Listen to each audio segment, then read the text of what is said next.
Welcome to the Fly Culture Podcast, bringing you interviews, reviews and fishing tips. Here's your host, Pete Tigus. Welcome back, everyone, to the Fly Culture Podcast. Today I'm back out on the river again, and I'm back on the Devon-Cornwall border fishing the Tamar. This is a little bit further down the system than in the previous On the Water podcast that I did with Gerald Spires.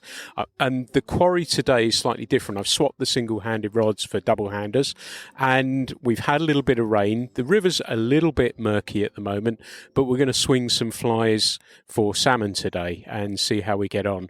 But I'm really excited and really pleased to be joined by my friend Steve Symons today, and we're going to talk. This is a really nice one. It's mainly about him and his life and association with the river, along with some fishing as well. But he comes from 3 generations of anglers on this particular section of the Tamar as well. So it's a really interesting story, and we'll get an insight into how the river looks a little bit different, how it's fished from when he fished it, from when his father fished it, and from when his grandfather fished it. And I'm standing on a beautiful pool at the moment, and he was telling me about years back that his grandfather used to take people out on a boat to fish the pool, and how things are a little bit different, how the runs are a little bit different. And also he's the mastermind behind an apparel range called Driology as well, and you may have heard of that as well. So it's going to be really interesting to get a insight into what it's like to launch a brand into the fly fishing marketplace as well.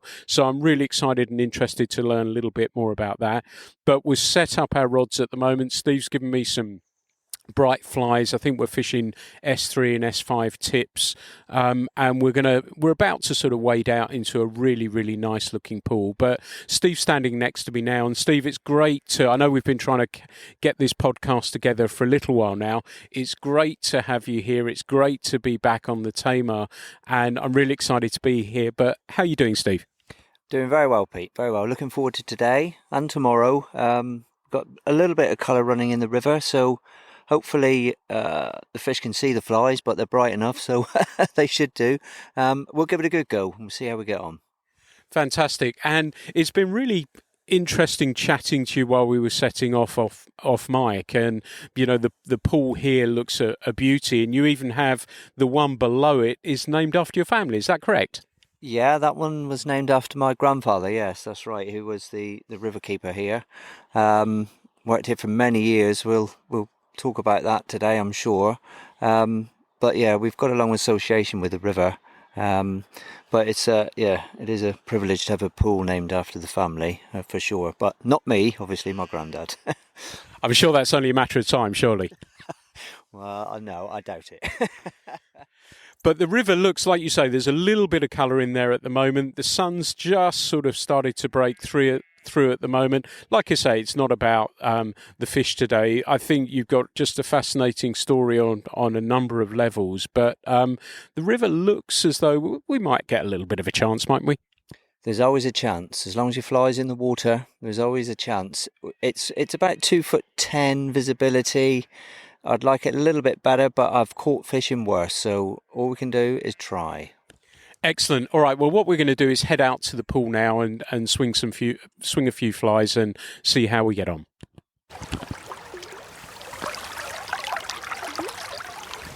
So we got to the first pool, and it's a beauty. We're standing as you look downstream on True Left Bank. Steve, you were telling me a little bit about this pool. You've had your nicest salmon out of here over the years. I'm sure you've probably caught salmon all over the place on this fishery, but it's a really beautiful pool, and it looks like a nice one to swing a fly in. Yes, great pool. We're probably only 1.5 miles above tide water now. Just on the lower Tamar. This pool, as you just said, I've actually caught my biggest salmon on the Tamar out of this pool, which was a 20-pound plus fish. Bit of a story to that. When we were fishing, it was the last day of the season actually, and we'd fished through all day, not caught anything, saw a few fish, and we'd finished on the bottom pool, and a good friend of mine, John, and I were fishing together that day, and he'd sort of derobed his waders and was put his rods away and was going to head home. It was probably getting towards 5 o'clock, light was fading, getting quite cold. And I said, well, look, it's a long time close the season. We're not going to be back until March. I'm going to go back up the top and just fish that one pool one more time. And he said, well, I'll come up and watch you. And I literally got in the water, about fourth cast, a fish hit, and it was unbelievable. Barrel rolled and headed off down the pool, and I could tell it was a big fish straight away. And I shouted to John, who was sort of up on his phone in the car, and he came running down. And I said, John, you're going to have to get in, this is a big one. And I played it out, and John actually got in the water with his jeans and shoes on and his brogues and netted the fish for me.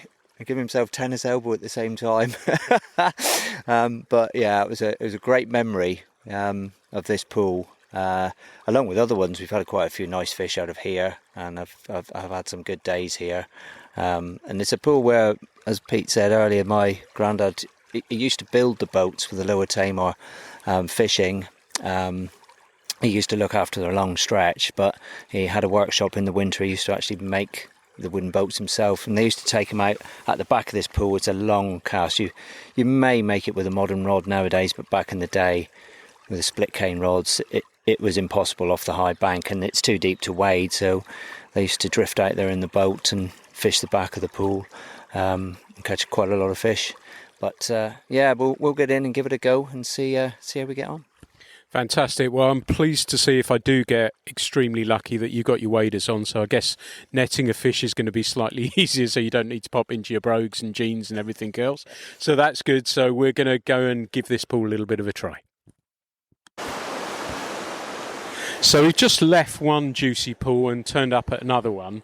Steve's got the rod now, and the pool is a beauty. We fished the head of it, or Steve fished the head of it, and it was just a little bit too noisy to actually record something on. But we're standing on the bank now and making some casts out, and it's been great just chewing the fat and talking. And Steve was saying when he was a kid here how he was tying flies for the members and selling them, and that backstory that I've been talking about, of this long associated history of his family, but also his long personal history with the fishing here as well, and how that sort of has been intertwined with his life for such an early age. So we're just sort of, as I said, standing on the bank. We can see the line swing round the pool. We're getting towards the back of it. It looks and feels fishy. The pool's just the sort of place I love to fish too, and it looks fabulous. And then we're going to head downstream, I think, in a minute and have a look down there. But it's a lovely story, Steve, isn't it? You know, how you used to tie these flies and for members, and that sort of, starts that long association with the fishing here. Yeah, that's right. Obviously, through Grandad's association, being the gilly on the river for nearly close to 50 years. The members back then, as you can imagine, there was a lot of the gentry and majors, generals, and I always used to pop down as soon as school would finish. I'd get home from school, grab a quick sandwich, and then I'd be running down the river to see if anybody had caught anything. And I started making flies a long time ago. I used to make the old dress salmon flies, my granddad's favourites, the orange and yellow torrishes, things like that, and silver doctors. And I used to give one or two away when I made them, and then there's a couple of the old members used to probably take pity on me because I was so keen, and put in an order for a dozen to be made over the winter and collect them in the new season. So I used to tie a few up, and they used to give me £3 each for them, which was all good because at that age, obviously, I wasn't paying for any of the materials. I used to just go and pinch my granddad's. But yeah, it was good. I was saying to Pete, I probably couldn't tie one now. Well, for one, I don't have the materials, but I know they're quite a complicated thing to tie. I just tend to tie now just tube flies for my salmon fishing, and they work well and they're easy to tie, and that's pretty much it really. But I wouldn't mind having a go at tying some yellow torrishes again and giving them a fish. It'd be good fun. Nice. So basically, as you can probably guess, Steve was an entrepreneur from a very early age. It's funny, I'm standing in a pool, it's tidal, and Steve says there's nearly always fish around, and it's funny how something that we all love so much gets to you. And I'm standing here, my heart's absolutely pounding. I'm putting out casts. I think they're pretty good casts. I think they're in the right spot. And it doesn't matter if I hook a fish or not, but it just goes to show that I'm old enough. I've done some fishing. I've been around the block a little bit, but I still get so excited by this and just waiting for that moment to see if there's a fish that's come in off the tide that may come and eat my fly. It's just fantastic that we're able to do this. So I managed to catch up with Steve. I fished the pool that I was describing, that, just my heart was pounding every second and that I was fishing it. I've just caught up with Steve, who's about to start fishing down it. So we're going to get a real expert fishing it now. But it's been amazing talking to you about this history and how your grandfather started working for the Duke of Bedford. And I guess the Duke of Bedford was a huge landowner down in Devon, Cornwall, wasn't he, years back? Yeah, that's right. So the Duke and his family pretty much owned the river from the tide at a place called sort of Coat Heel, which is probably about 3 or 4 miles below us, right the way up through the system for miles, 20 miles. All the land, they were behind all this sort of mining, all the mines that they owned. They turned Tavistock, where I'm based, into a market town, so built all the market up, and just to turn it into a commerce place for farming and mining and industry. That's why if you go into Tavistock now, you'll see there are 2 statues up, one of the Duke of Bedford in the main square, and then one of Sir Walter Raleigh, who was obviously from Tavistock as well. So there's the history of his family and the river, it goes back a long time. In fact, he built Ensley Hotel, which is now a famous hotel and fishing hotel, was built by the Duke to be his country home, where he used to sort of reside during the fishing season and fish the rivers there. So, but yeah, my granddad started off with the Duke when he was young, and his first position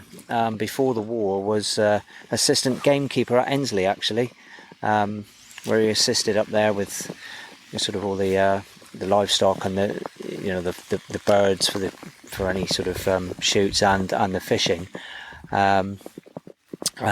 Just before the war, that was, and then obviously when war broke out, Grandad went into the services, into the Navy.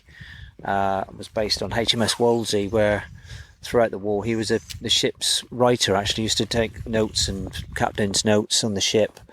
Did that obviously until the war finished. When he came out of the war, he was recalled by the Duke, but it was loaned to the Cornwall Rivers, who had approached the Duke to have somebody to look after some of their sections of river. So my granddad was put in charge of the Liner, the Tiddy, the Plym and the Inny.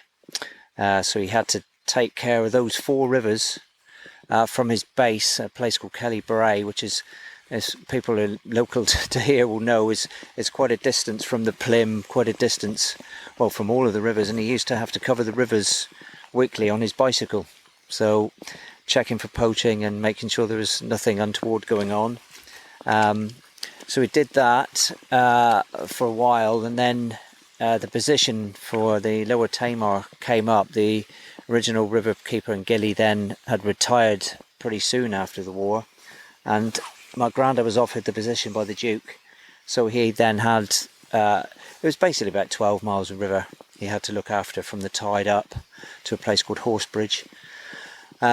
So yeah, that was his history, looking after that, working for the Duke until early 50s when the original Duke one of the original Dukes had passed away, and because of the death duties were so astronomical, they had to sell off large segments of what they owned, land including the river, and it was then purchased privately by a private family called the Waltons. So nothing to do, as far as I know, with Isaac Walton, a famous fishing guy, but so my granddad carried his position on with him. As I say, that was early 50s, and then right up until he retired in the 80s, really. So yeah, long association. And my father as well has always been on the river. My dad was a fanatical fly fisherman also, from an early age, as I was. Spent a lot of time practicing his casting, and actually became very, very proficient at casting. In fact, winning the game fair in the early 60s. He won the distance casting and the accuracy casting, and used to enter a lot of competitions then, and was approached by the then owner of Hardy's. I don't know which one of the Hardy's sons it was, but approached Dad and asked him if they could sponsor him, and built him a couple of rods, Geesh trout distance casting rods, in which my dad then went on to win the British title. So my dad was British champion. I think it was in 1964 he won that. So it's in the blood. So as soon as I could pick up a rod, I was pretty much down the river from the age of 6, 7, fishing for trout then, and then gradually went on through and started to fish for salmon. Yeah. That's a lovely and really, really interesting story, Steve. And the really nice thing has been, as we've been driving down the river, that you know this water so intimately that you can talk about where fish have been caught, even where fish have been lost, where fish will lie. And that's, I guess that's been passed down through the generations, literally, hasn't it? Well, it has. There are always the favourite spots in any river, but like anything, it changes. You get big floods and pools wash out, stones get dislodged and move, lies. Really, since probably the last 10, 12 years, I've really sort of massively got back into it. I lived in London for 12 years. I was travelling around the world and doing various different things, and lived in London for 12 years and moved back locally like 12, 13 years ago. And since then, really, the passion was regenerated when I started to come back through the gates down into the woods again, and that familiar smell, and just remembering the days when I used to be down here with my dad and my granddad. So it's what I've, over the last several years, I've spent a lot of time recovering old footsteps, but fishing new places and trying new things and different methods, and finding out there are places where I've caught fish that people don't really catch fish. So it's an interest. It's a learning curve, and you never stop learning. You know the main lies. If somebody said to you, right, you've got 50 casts on the river, where do you want to make your 50 casts? You know where you would go.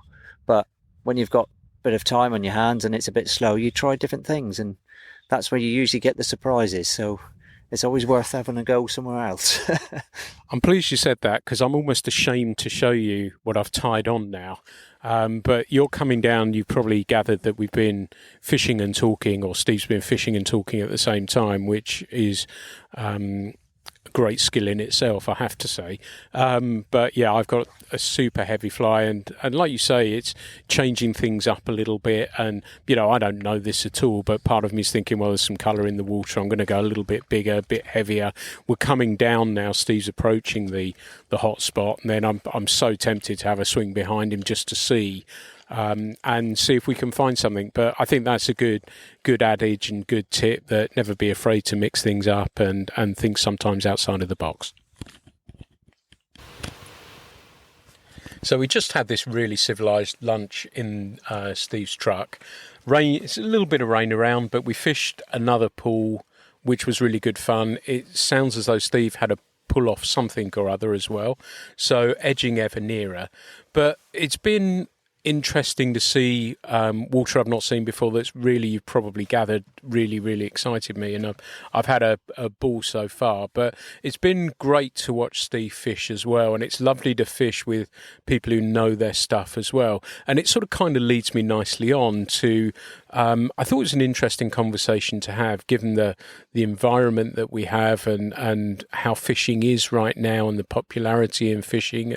And like I said at the introduction, Steve has brought brand of clothing for fishing, specifically designed for fishing. And I've reviewed the jacket previously on the website, which I think is really, really well designed. And coming back to what I was saying about him being a fisherman and knowing his stuff, I think that input has gone into the design of the products as well. So you're seeing a really well considered and thought out products being brought out to people.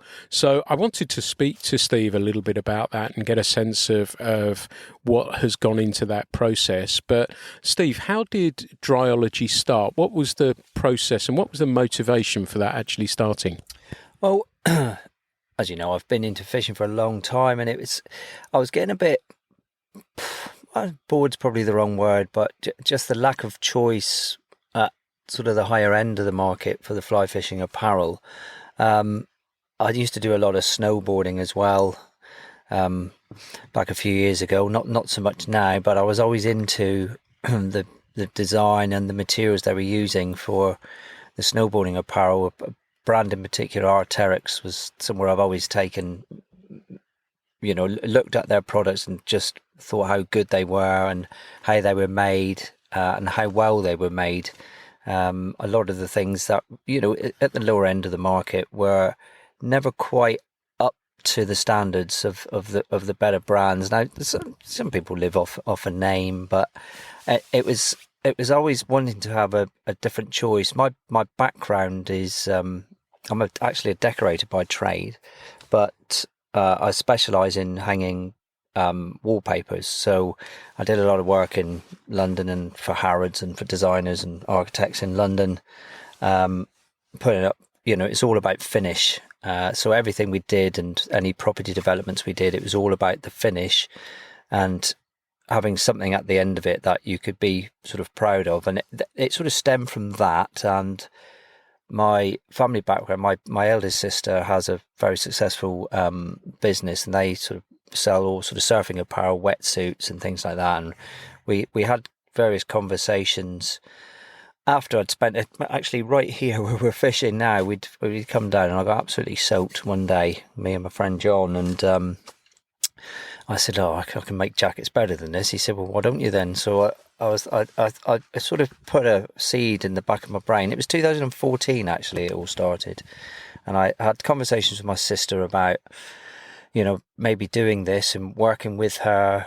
It was through Gull, a company called Gull, who make wetsuits and surf apparel at the time. And we did some prototyping things with them. And what we were getting back, although they were, very good, and the designer was a really good guy, the quality of what we were getting back just wasn't anywhere near where I had it envisaged in my mind.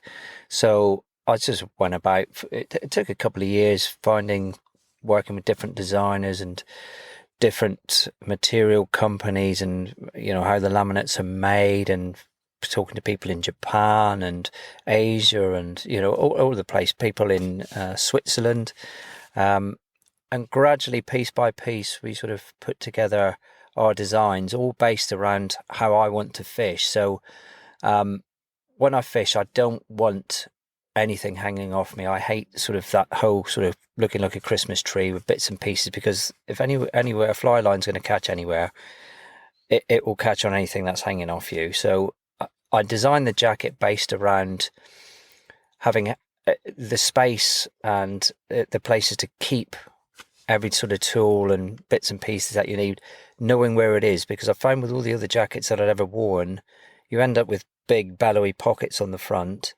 and you just dump everything in those pockets, and then when you want something quickly, it's like you have to go through it all to find it.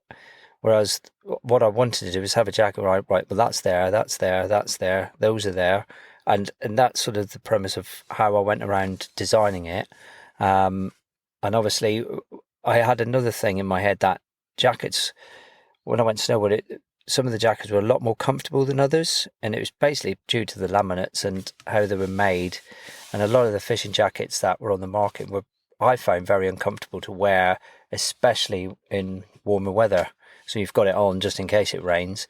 A lot of crunchy, crispy sort of thing. So we went around developing a sort of a laminate, which was going to be a lot softer and a lot more comfortable to wear. And that's basically where we got to now. So the whole process was, as I say, from 2014 it started, and we launched a couple of years ago. So it's been a massive learning curve, because as I say, I didn't have a lot of knowledge about the industry when I started.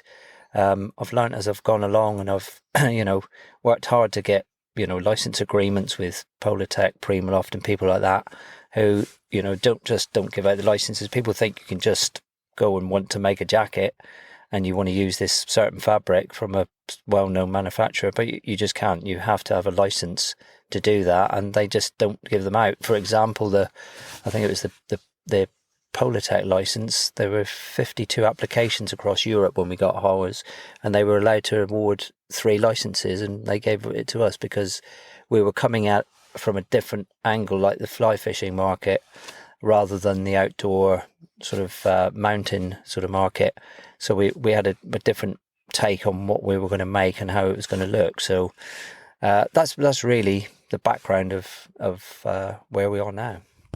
And it's interesting you talk about the getting the licenses and the attention to detail and crossing over from your day job into this as well, that you can see. And I wear one of the jackets, and everything has been really, as you say, that crossover, everything has been incredibly well thought out, from the way that you can fold the jacket hood away, the way it actually fits over a cap. I really like that as a former guide now, I guess, really more than anything else, but I can think of days when it's been freezing cold and I got my hands in my pockets, but my hands are cold. Those pockets become wet, and then you've got cold hands for the rest of the day. But even on this, that you can actually pull out the pockets and let them dry as well, which is a really good idea as well. So that process of making sure you ticked every box of the jacket that you would want and others would want, was that a long drawn out affair? Well, yeah, so it all stems from what I found fault in. So you've just alluded to the fact with the hand warmer pockets, which are great.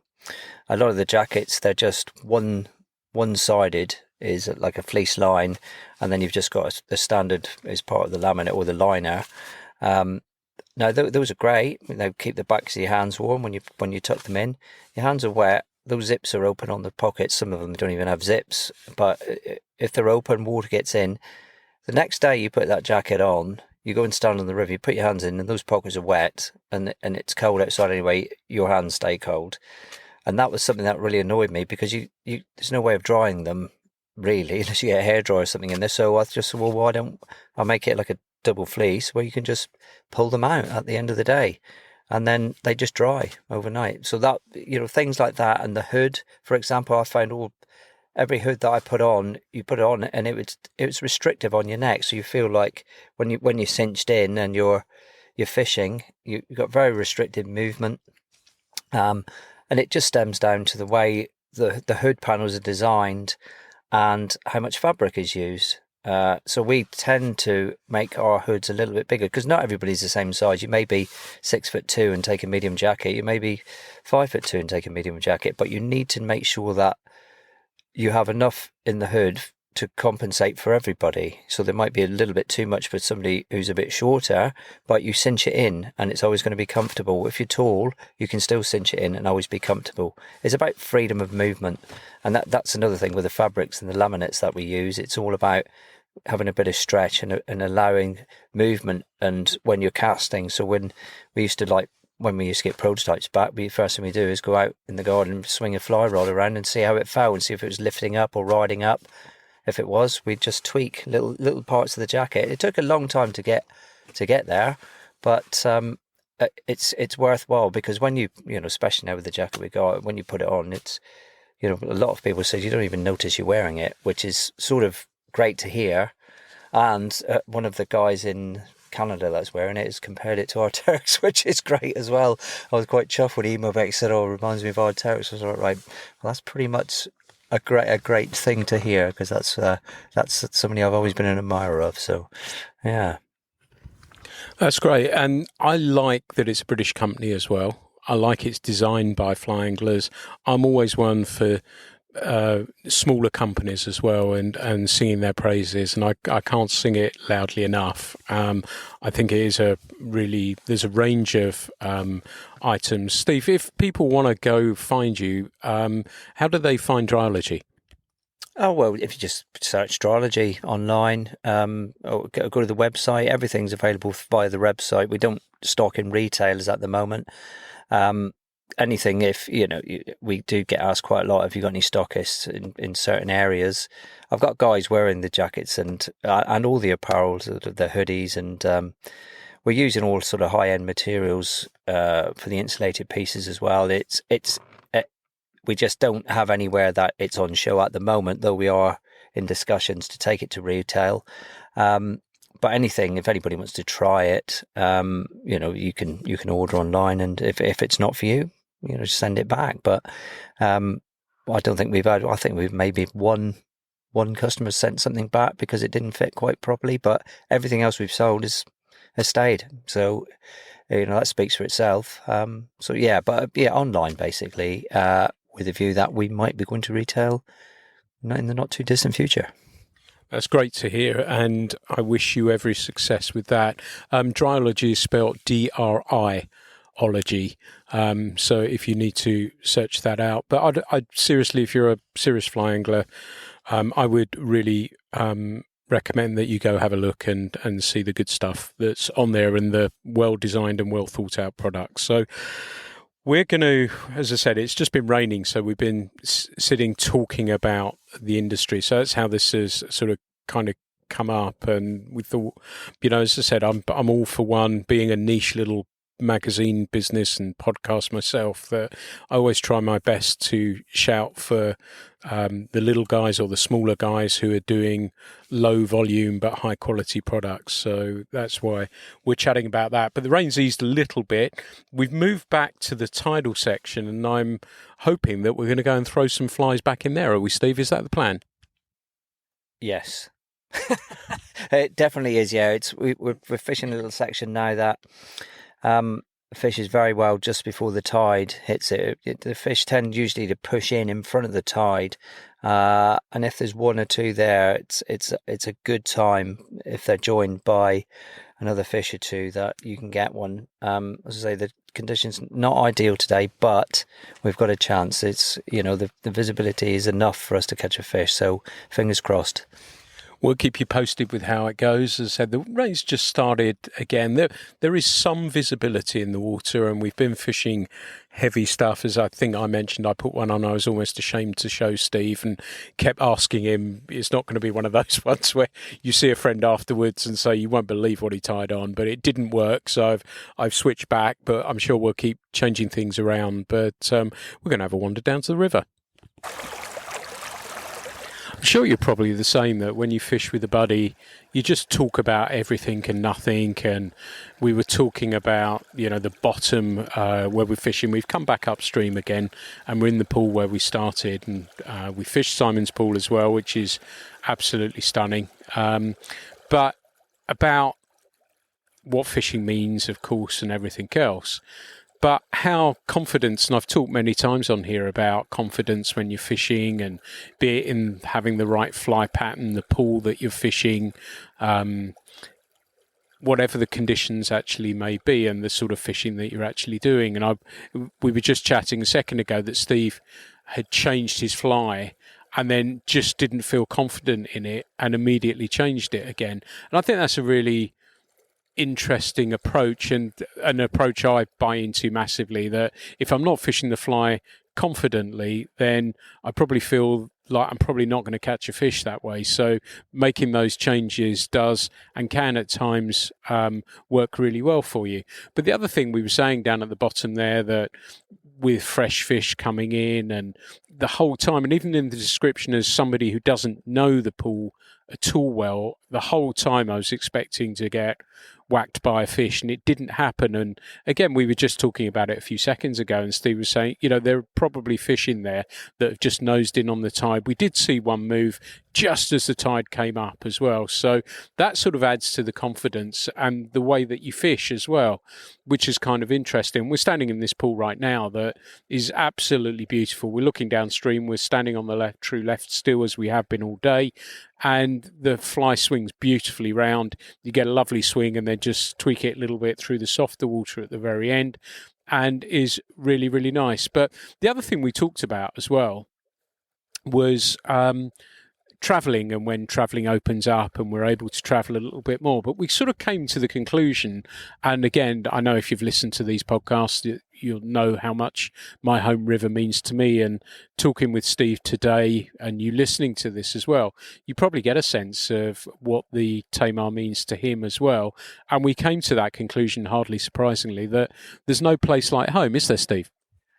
Well, no. I've been, I'm privileged to be able to fish here, and I've had this in my life for a long time, and I know I'm lucky to fish here. The fishing, obviously, we touched upon as well when we were chatting over lunch, that the fishing now isn't like it used to be, and it probably never will be like it used to be. But it's still good fishing. We still catch fish, and it's a great place to be. I've been lucky enough to travel around, and I've fished. Now, you have to accept my apologies for that. I always say that these podcasts are never edited, and they never are.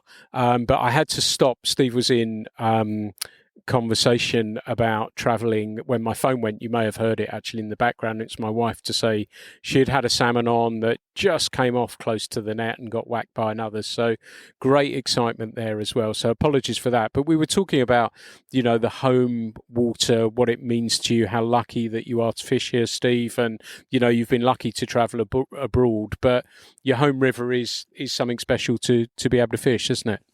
Yes, it is, exactly. And the good obviously I love going away. If I get an opportunity to go away and fish, it's amazing, mainly because you're just going to go away to fish and be looked after, and you don't have to worry about anything else.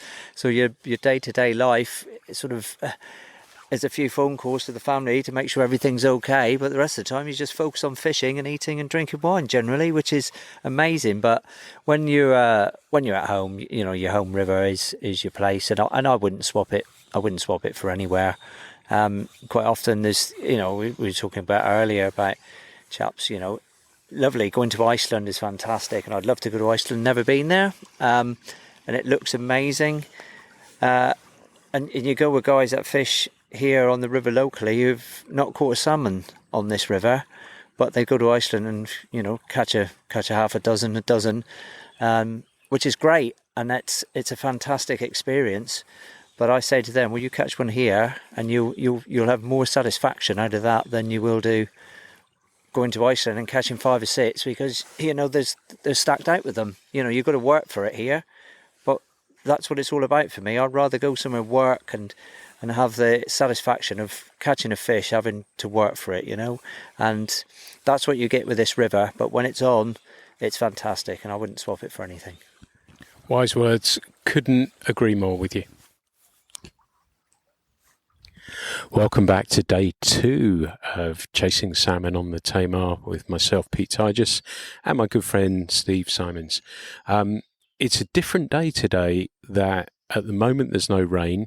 The river's cleared a little bit overnight, and it's been fascinating we're fishing the first pool now, and I've had a quick go down there, but already I can sense Steve's different demeanour about the fishing, and you can sense that perhaps there might be an outside chance that somebody might be home. There's a bit more clarity in the water, and I can sense, like I say, when he's talking to me about the pool, how to fish the pool, and there's a lot more intensity about that, and I'm sensing that he's feeling that there might be, like I say, that outside chance of it. And I've just had a quick go there, and he told me that he'd had a fish here, when was it, a week or 2 ago? Yeah, about 2 weeks about 2 weeks ago from this spot. So we're standing on a croy casting out, and it's an interesting, there's two flows that we're casting into, and he sort of described it fantastically how to fish it. I fished it, and now I'm watching somebody who knows the pool intimately approaching it exactly how he wants to fish it. And I have to say that he explained it to me fantastically, and I did my best to do exactly as he said there as well. And it's fascinating watching him work the fly through this pool at the moment. So I've got a similar sort of setup with a Versi tip on at the moment. I think it's a S3, S5, and then he gave me a fly that he'd tied up overnight with a fair bit of weight on it, and we're sort of casting towards trees at the moment. So that heavy fly does kick over. It's not a particularly long cast, but it kicks over pretty high. So we're trying desperately hard to make sure, and certainly from my point of view, that I don't hang it up in the trees. But Steve, it's interesting, as I said, am I right that you're feeling to me today that some magic, if we're really lucky, might happen?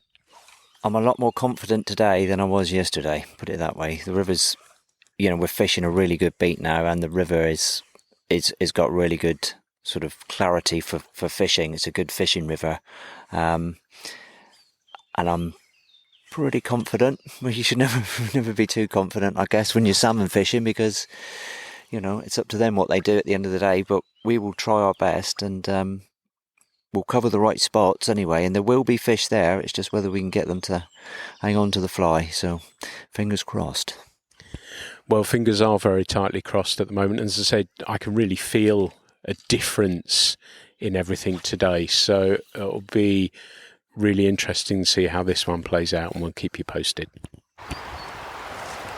Just fished down another pool, and again, it's really, and I guess I'm the same on my own water as well, that when you're fishing somewhere really, really well, that you're describing, right, this is where I've caught a fish in the past, and then trying to explain it to somebody who's never seen the water before. And Steve's doing it with great skill at the moment, and sort of mend your line here, let it swing a bit, and then start manipulating the fly at this spot. And there's these lovely little stories that come along with these moments as well, that yes, a fish has taken here. And that's, this podcast is partly about Steve and his family's long association with the river.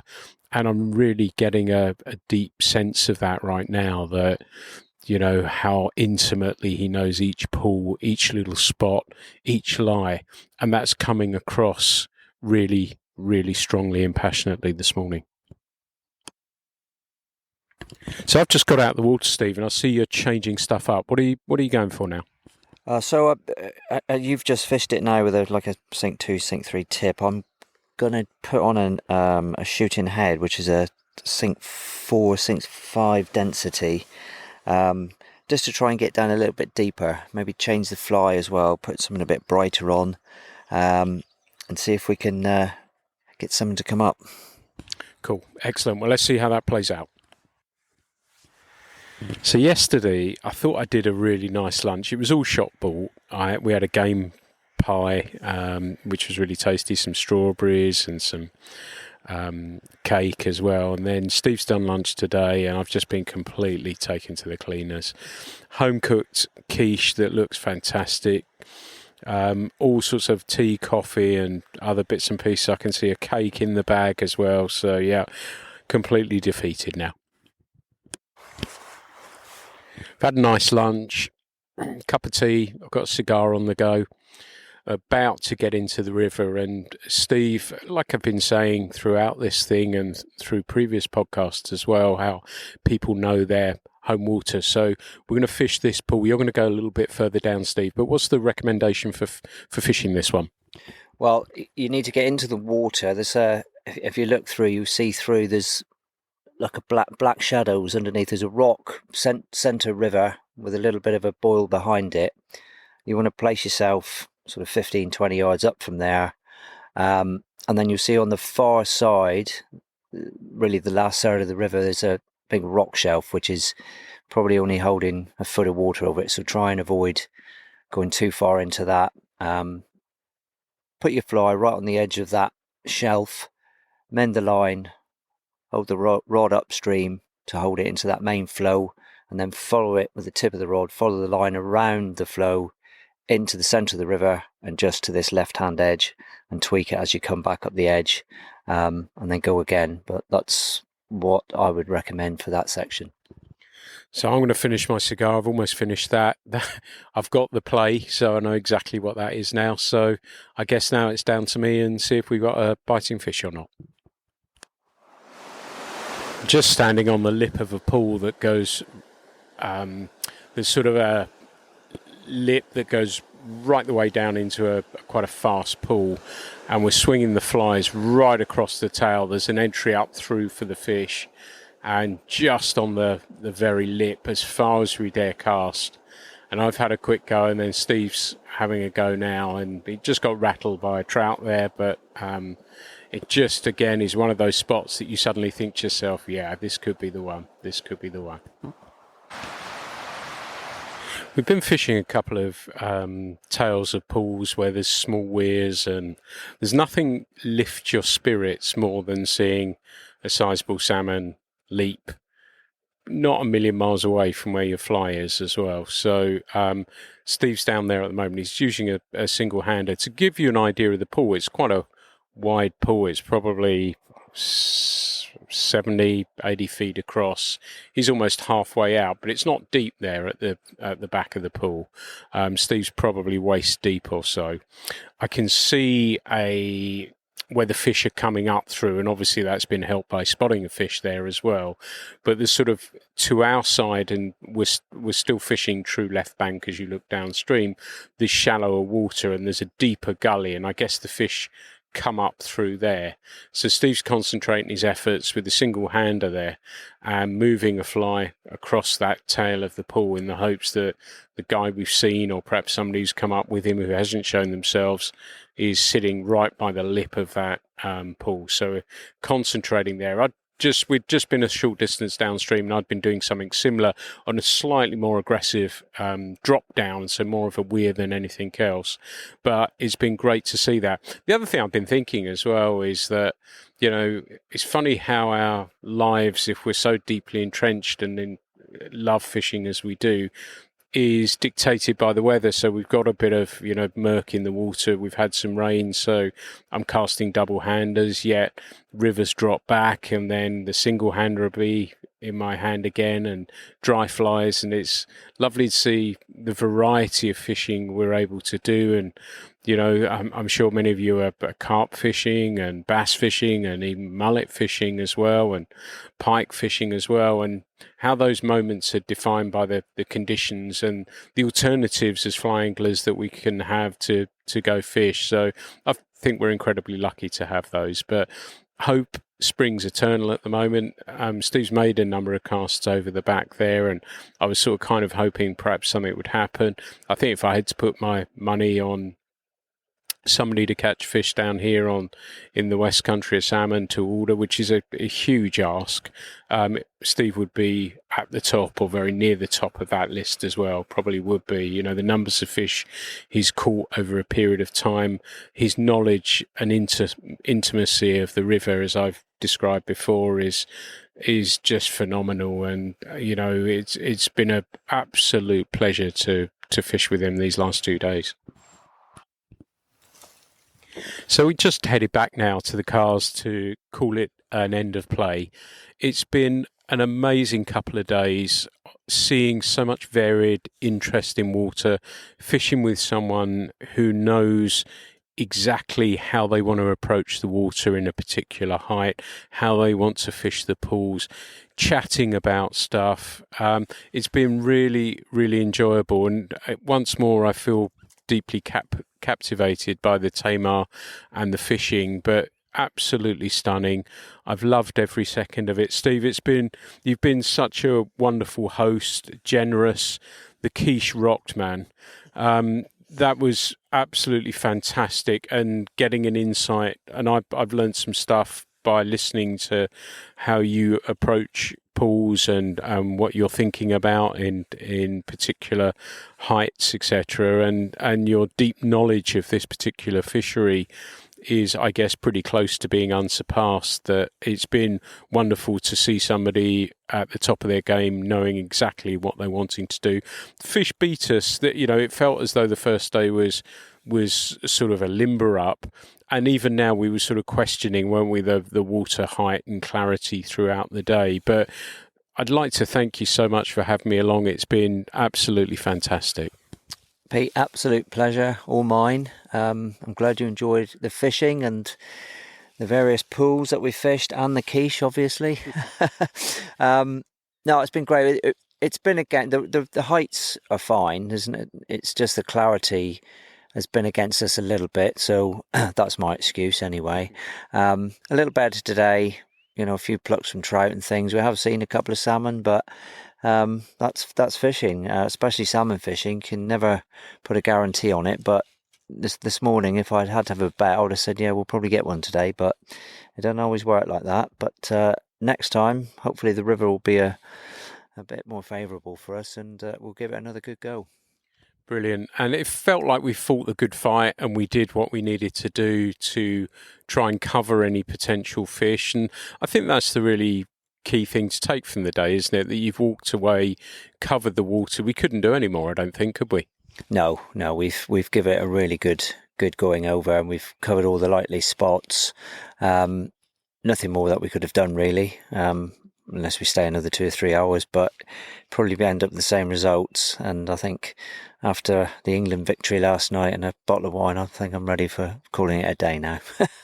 I think that's a very good call, and I wish you every success with the rest of the season. I wish you huge success with Driology and what you're trying to do as a British company or UK company as well. So I wish you success with that. If people want to get hold of you regarding the Driology products, how do they do so? If you just go onto the website www.driology, spelled DRIOLOGY.com, you can reach me through that, just through the email message or support from there, or you can just email me direct, steve@driology.com, and I'm happy to help and assist if you've got any questions. Thanks so much, Steve. I thoroughly enjoyed it. It's been one of those wonderful couple of days that the fish would have been a happy byproduct. It would have been lovely to catch one, but I'm not fussed by it. I've had such a good time. I've had my fill. I've really enjoyed the fishing, every aspect of it. I've enjoyed the casting, seeing such varied and interesting water. So I hope when you listen to this, you get a sense of the fishing that we were doing, and I hope you've enjoyed this one. As ever, there will be plenty more podcasts coming down the line. So I'd like to thank you so much for listening and tuning to the Fly Culture podcast for more very, very soon. Thanks for listening. The Fly Culture podcast is brought to you in association with Fly Culture, a quarterly print magazine. For more information, please visit flyculturemag.com. You can also find Fly Culture on Instagram, Facebook and Twitter.